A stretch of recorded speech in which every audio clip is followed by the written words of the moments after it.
this is the Soulful Business Series, and today I'm with Yollana Shore, who's a business coach doing many wonderful things in the world, and happens to be my first ever business coach years ago now. And it's very exciting for me personally to be here with Yollana, but also because she is like no other coach or practitioner in business that I know of. She has incredible integrity with her work and in guiding other entrepreneurs to be true to themselves and leading major transformation in that realm. So Yollana, I'm so happy to have you here. You're a wonderful inspiration and the one who got me started on this path. Thank you, Natalie. It's a great pleasure to be here. Cool. You're coming to us from northern New South Wales, Australia. Yep. That's right. And so you work for an organisation called Heart of Business. Can you tell us a little bit about what your role is there? Sure. I'm a practitioner with Heart of Business, which is a heart-centered business training company.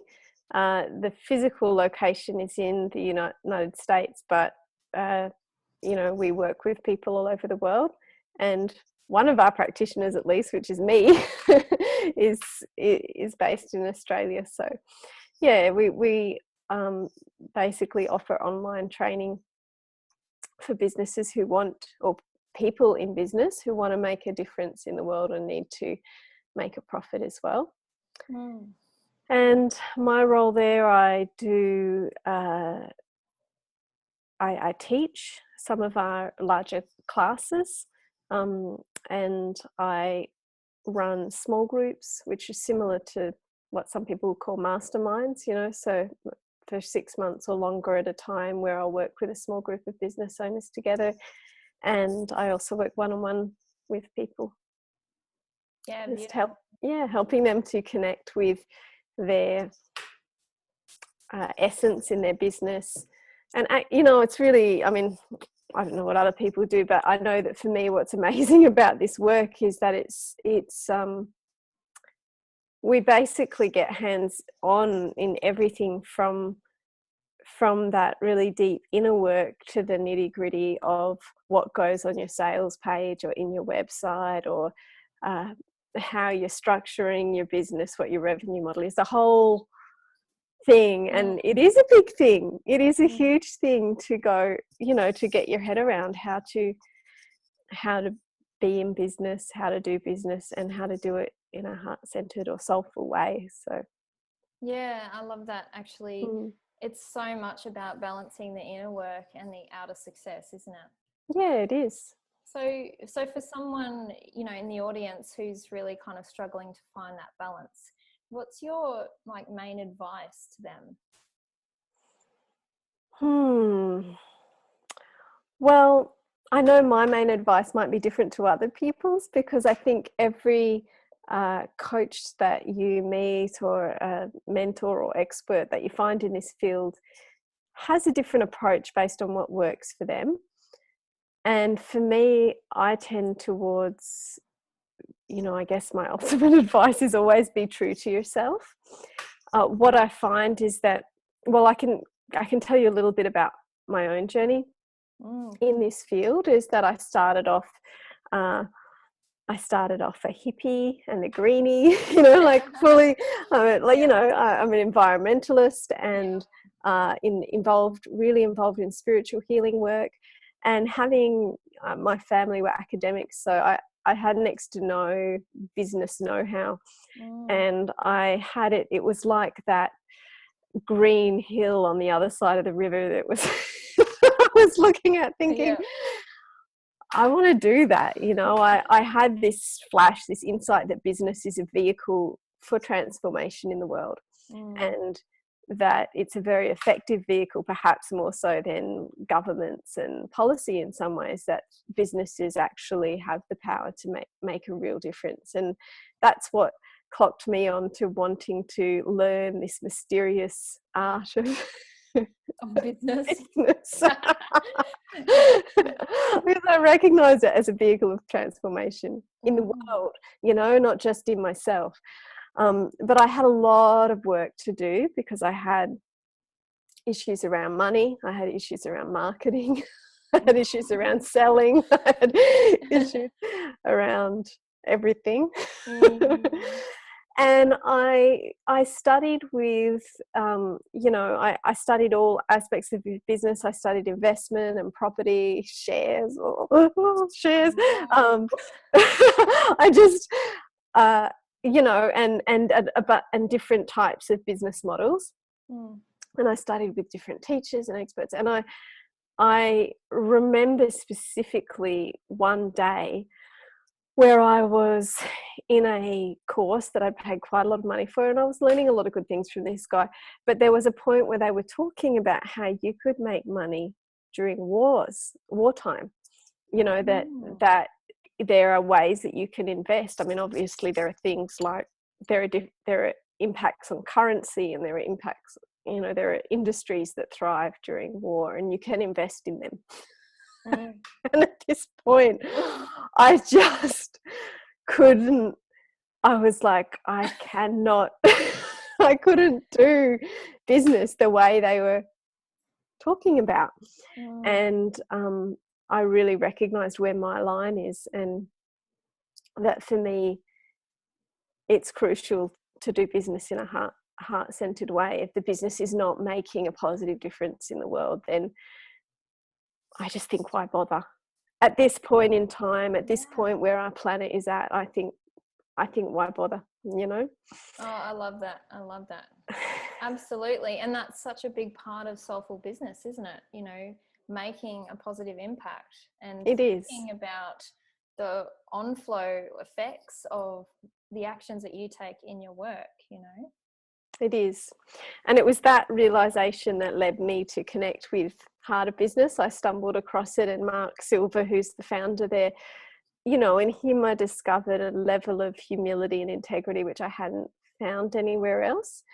And even in other spiritual, I mean, even in the last, you know, decade that I've been involved in this field, or most of the decade, you know, it's continued to grow and change, and I'm sure there's a lot of very wonderful conscious practitioners here, but there's also this thing that happens, you know, even in our industry, which it is now an industry, where people get out of integrity too, where we get so caught up in the image of being the successful spiritual business or the successful conscious business.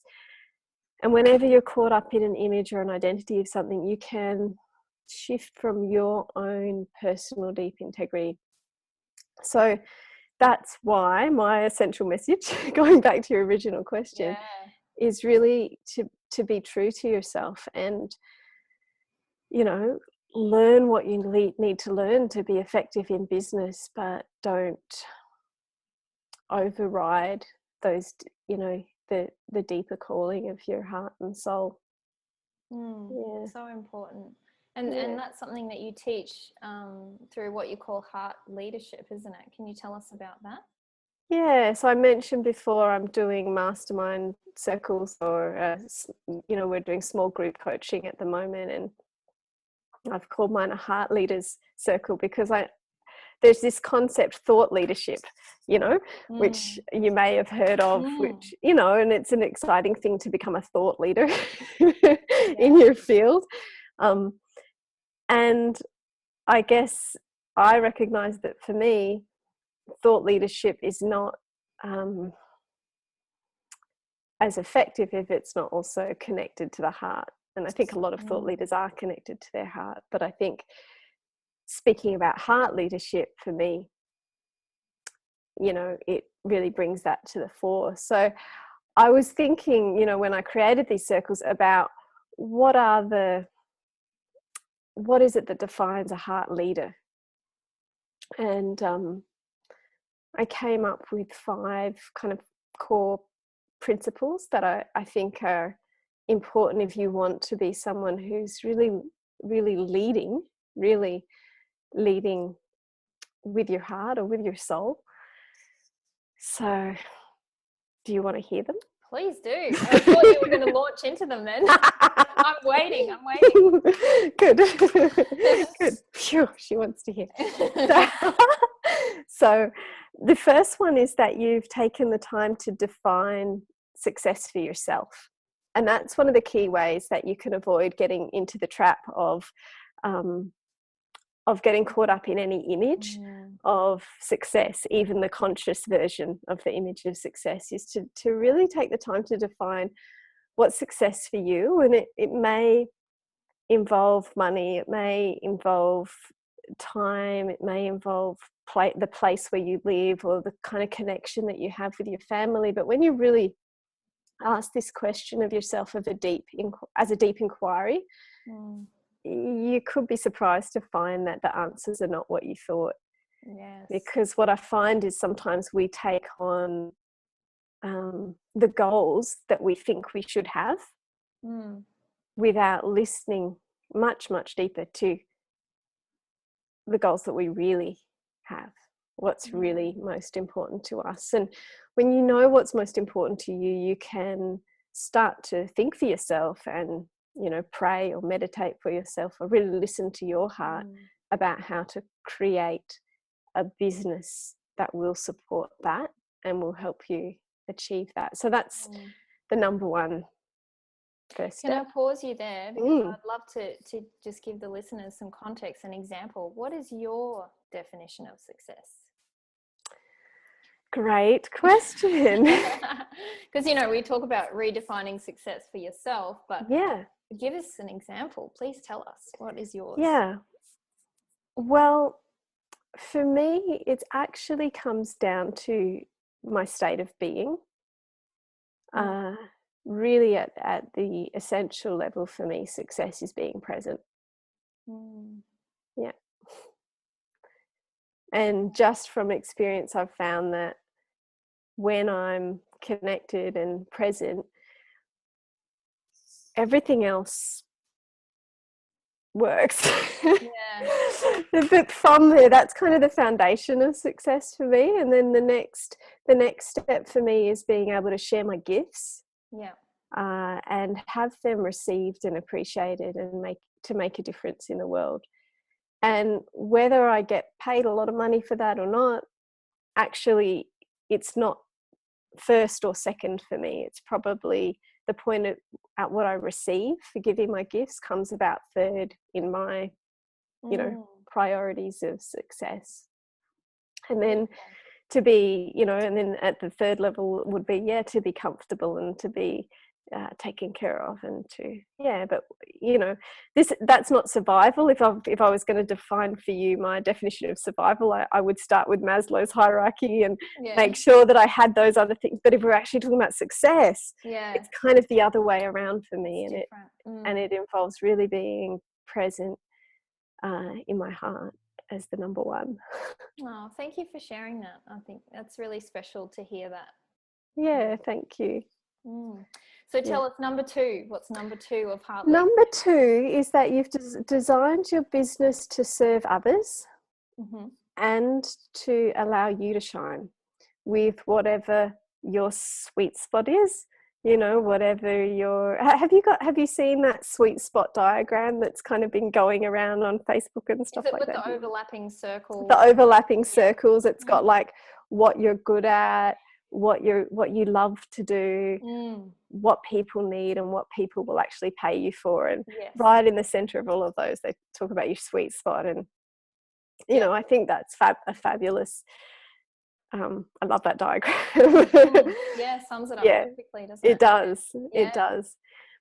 And from the perspective of heart leadership, it's really important that you put yourself in a position where you can really shine, where you can flourish as who you uniquely are.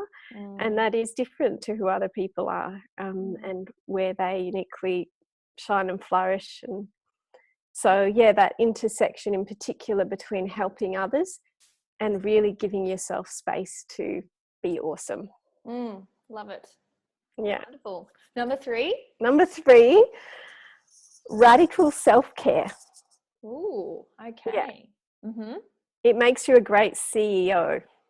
Speaking of leadership, yes, if you think of yourself as a CEO of your own business, and you also think of yourself as your number one employee, then you're going to start thinking that you better take really good care of yourself, because if that employee is not in the position where all their skills are being used, where they're being fully supported, where they're getting their needs met, they're getting the training, the support that they need, they're not going to perform well, and your business is not going to work at the level it needs to. So thinking like a leader also means, you know, thinking like a leader who takes really great care of their employees.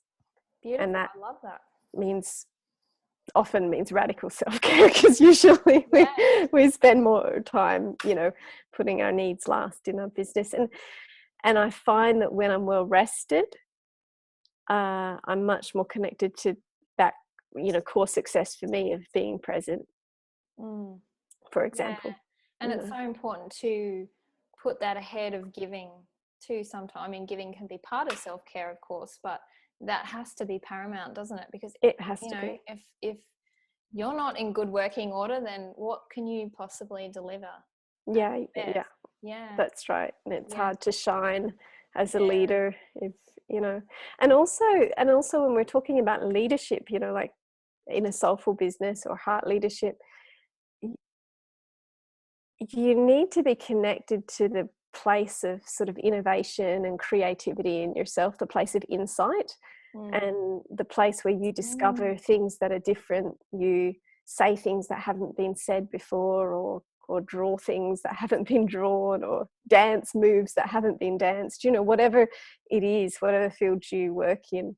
And to do that, you really need, you know, space and time and care to, you know, nourish that connection and let it. That is so key. I love that, because you know, almost when you're so engaged in mainstream culture, you can get really disconnected from your own individuality, your own unique spark of inspiration, can't you? Yeah. So it's almost like you have to make space to deliberately step away from that to connect with what's there. And we each have something incredibly unique to offer, don't we? Exactly. And that does link back to what we were talking about earlier about, you know, well, how does someone do that if they need to make money, you know? Yeah. And you can do that and make money, but you need to be very careful about getting caught in the trap of spending all your energetic, your emotional and thinking energy on but I need to make money. And you can lose the kind of space that you need to shine, which is ultimately where you will make money. In a soulful, successful, heart leader kind of business. Yes, I just want to expand on that just a little bit, because it's such a salient point for this audience, you know, who want to build something that is sacred, but may also have, you know, a very real need. I need money in my bank now. So how do you work with people in that situation, in the here and now? There are kind of two ways about it. It's interesting you said in the here and now, though, because often the very first place to start is to bring yourself fully into the here and now. Yeah, big time, more than ever, because when you're facing any kind of challenge in your life, including a financial challenge, you need all of your presence to deal with it. Yeah. And so if you get caught in panic and fear and worry, you know, it's like I don't say be present so that you don't deal, you know, as some kind of spiritual airy fairy, so you don't deal with the on the ground realities. I say be present because you have to deal with the on the ground realities. And part of that, you know, is doing a reality check, really working out at the bottom line what you need. Sometimes we get into money panic about our financial goals, like, oh, I set a goal to make $10,000 this week, and I'm not there yet. I've only made 1,000. You know, I mean, I'm expanding it as a real example, but oh no, you know, and then you stop and you look and you go, wow, actually all my needs are taken care of. I'm actually fine.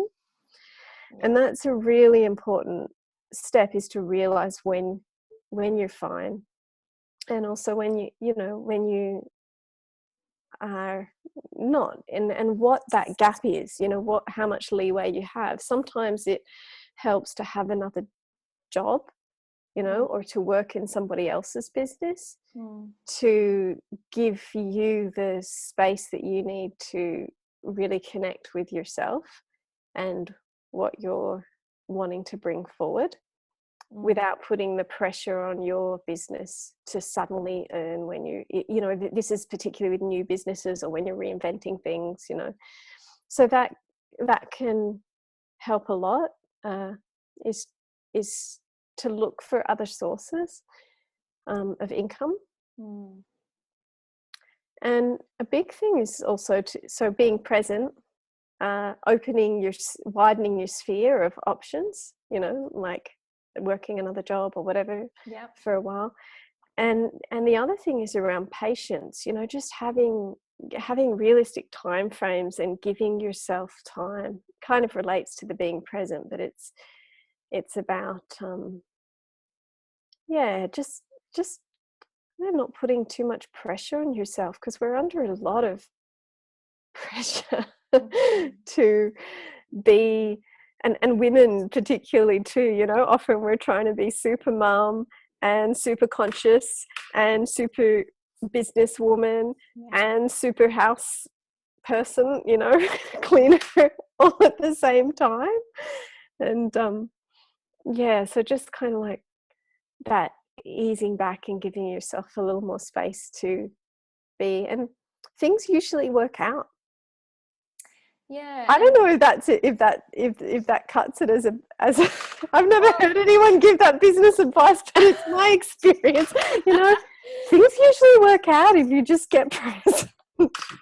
Like time and time again, that's been my experience. Am I allowed to say that?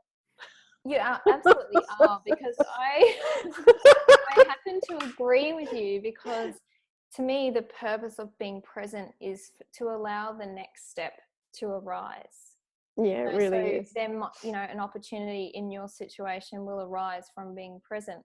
But when we're in panic mode, you know, everything is just a stress. You can't see it. Have the clarity of that next step. So I love that you start with presence, because the answers are there. Yeah. Beautiful. Thank you. Yeah, great. It's a really good topic to explore. Yeah, we could spend the whole interview on that, but I'm very keen to get back to your heart leadership qualities. Oh, okay. So yes. I don't want to miss any out. So there's 2 left. What's number 4? Number 4 is about asking important questions that might never be answered. A lot of us have, because of our conditioning in a Western educational system, a lot of us have the association that if you get asked a question, or if you ask a question, you need to know the answer, and you need to know the right answer, and you need to know it now. Yep. And my experience is that really good questions, that's not how they work. Really good questions are like friends, and you just get to know them. And you like ask them, you know, you ask that question for the rest of your life if you're lucky. A good question is, how do I discover my soul purpose and make a living sharing it, you know, doing it? And that's a question that I hope you never answer in a neat packaged box and put away in a cupboard somewhere, you know. But these questions are like living questions that keep revealing themselves. And you can find these questions in yourself, very personal questions. But when we're talking about leadership, you can also find these questions in your life, in the world, and in your community. So there are questions like, how do we create world peace? Or how do we make, you know, the earth sustainable for the next 7 generations, you know? Yeah. And those are wonderful questions, because they're big and they're deep and they have a lot of answers, and you can keep asking and discovering Yeah, for yeah. a very long time. And, you know, those questions, when you find a question that's juicy for you, and juicy for your people, Yeah. you don't need to be an expert in it. And this is really important for people who are starting out in their soulful business. You don't need to know it all before you start. You just need to be willing to show up with a sincere question and ask it together with others, and together find, you know, be the one who asks the question, who has the courage to ask that question, and share the answers you have so far. And like what you're doing, Natalie, interview people for discover other answers. And you know, well, that's right. Like the question, what is soulful business? You know, there's no one answer. And so it's been beautiful, this series of hearing each person's perspective and their lived experience of it.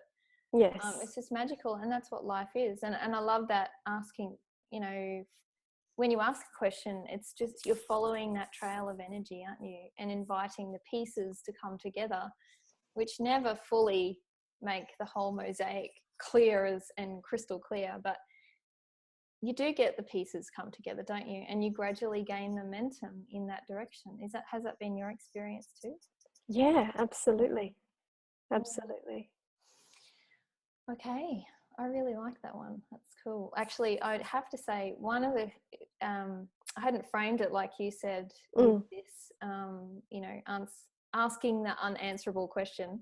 But one of them for me is asking, what is the story of the life I am living? Mm-hmm. So if someone read my story in a book, what would they say was the moral of my story, or the theme of my story, or the message? Yeah. And of course, that's something that is ongoing. But I love it because it makes me think outside of myself and my own drama in my own head, and, you know, all that stuff Yes. that I'm far too close to. It's like, yeah, what message do I want my story to tell? My life to tell. So yeah, it's beautiful. And I think a lot of people, you know, finding your message is a really important part of, you know, leadership and business. And there is a process where you know, find something that clunks, that lands. So when I talk about unanswerable questions, it's a paradox, because at the same time there are times when you go, oh, this is it, this is an answer I can walk with for you know, for the next 10 years, and we can really do a lot here.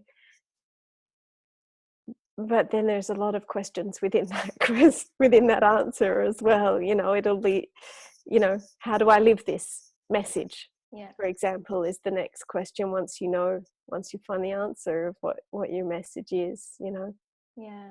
So, yeah. All right. So tell us number 5.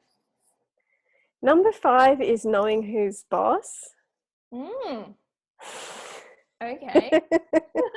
Cool. Who is it? Well, goes by many names. Yeah, you know, for me, I mean, for me, that's God.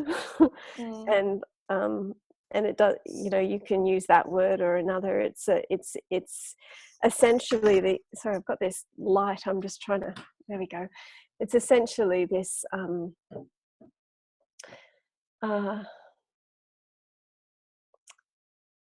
you know, that power that moves the universe, whatever you know it as, nature, life itself, kind of knowing, I guess it's also about knowing our place in the scheme of things, and knowing where our humility is, because humility is a absolute key to leadership.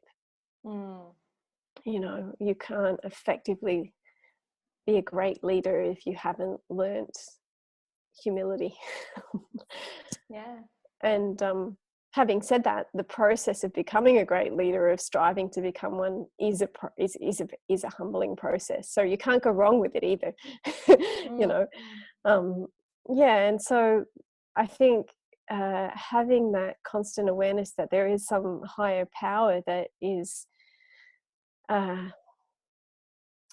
guiding your life somehow, even if it's your own deeper wisdom. It's not your ego, in other words, like it's exactly. not your mind or your, you know, your needs, I suppose. It's something far greater than that. Yeah. And that awareness puts us in right relationship with the universe and gives us the reminder to keep checking in with that bigger context that our life and our business is happening in. And the reason I like to think of it as God or some spiritual force is just because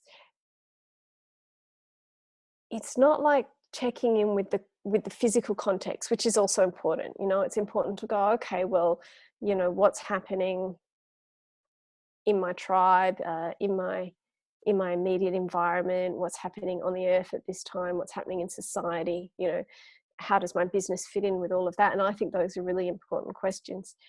But when we connect with that spiritual or soul essence, we're kind of acknowledging that even beyond what we can see and know about how life is and about what our context is, there are aspects of our context that we don't even understand. The mystery, the great mystery. The great mystery. Yeah. And so that knowing that there is a great mystery that's even more powerful than us and the goals that we have and the business we are creating and what we want to achieve, and really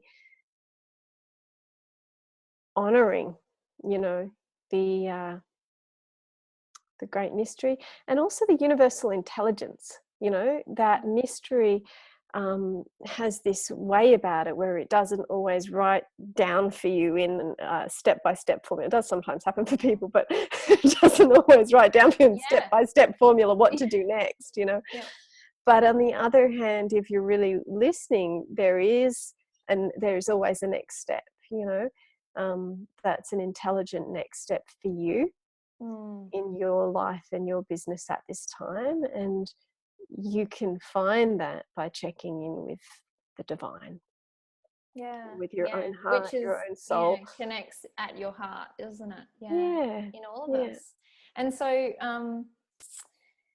you know, I really love that bigger question, and I also am aware of the push in business generally out there to be an expert and be seen to have all of the answers, and, you know, to look competent. And, you know, there's a lot of spiritual people caught in that trap too. And, you know, even though they might be aware of the mystery, it's kind of like, how do you bridge that gap with, you know, looking a certain way in your marketing and all of that? Like, what do you think about that, and what's your approach? Well, the reason that people in business present an image of competence or confidence or, you know, expertise, knowing what you're doing, the purpose of that is to create safety and trust. It's to give people who are needing help something that they can lean into. So it isn't actually an important thing to do, but doing it inauthentically really sucks. And so finding the places where you do feel confident, and we all have them in our life currently, like right now, these places where we're like, okay, I've got this, you know, I can do that. Like I've got this. And then we've got these stretch spaces where it's like, oh, I haven't got this yet, but maybe with a little bit of support, and if I, you know, have my friends around, or I get, you know, like if you have a mastermind group, or if you have a coach or whatever, and you have that, like, okay, with a bit of help, I've got this, you know, I haven't got it yet, but it's where I want to go. So I can see I could bring in the support and I could have this, you know. So it's just those places where we're like, yeah, you know, I've got this, I can help with that. And then that's the play. That's what expertise is. It's simply saying, you know, if you're struggling with this thing, I think I can help you. You know, I really This is why, you know, this is my life experience, this is who I've helped before, this is, you know, and that's how and why we present, if you call it expertise. But it doesn't mean we have to know all the answers. It just means we're willing to show up and take others on the journey. We're feeling ready to support someone else in that particular journey as well. This is speaking about service-based businesses here probably, but yeah. Yeah, I love how you explained that. You know, there's always going to be stuff that you know and stuff that you don't know, and it's about being honest about both rather than trying to, you know, lean to one side, isn't it? Yeah. Yeah. So Yollana, we're almost out of time. I could talk to you for so much longer, but I want to let the audience know how they can connect with you and what, you know, might be coming up in your business and your direction in the near future. Thank you. Well, you can definitely find me at heartofbusiness.com, and me and my team there. And there are a bunch of great free resources at Heart of Business under our training programs tab. So please come and explore what we've got to offer. And personally, I'm in a reinvention stage myself. I'm about to relaunch a new website, which will just be my name, yollana.com. And I'm bringing forward a message.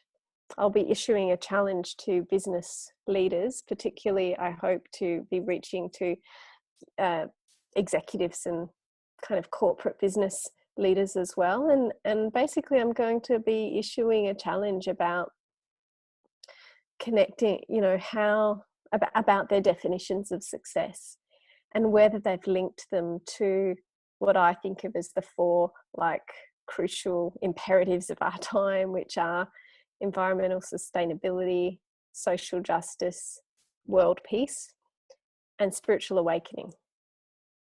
Awesome. So yeah, that's kind of where I'm hoping to play in the field I'm looking to play in the next. That's your unknown at the moment. That's my unknown in the next year. Yeah, I'm excited to see where it goes, and yeah, you will be able to find me there. Wonderful. Thank you so much, Yollana. You're just a breath of fresh air. Oh, thank you, Natalie. A well of wisdom. Yeah. Opportunity to share with you, and it's really wonderful that you're doing this interview series. I'm looking forward to hearing the others. Yeah, please do. All right, thank you so much.